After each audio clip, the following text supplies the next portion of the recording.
So for today's video, we are going to talk about YubiKey and NitroKey. So we are going to compare the two hardware-based securities, which is the YubiKey. It offers multi-protocol support and excellent durability.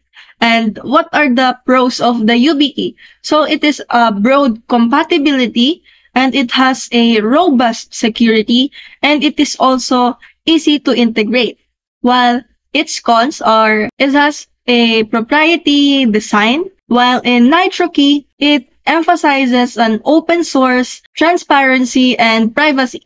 While its pros are, of course, it is an open source and it has also a strong security regardless of being an open source, and it is also affordable. So, its cons are it only has a limited protocol support. So, in comparison, choose YubiKey for compatibility and broad use cases, while choosing NitroKey for privacy-focused open source security.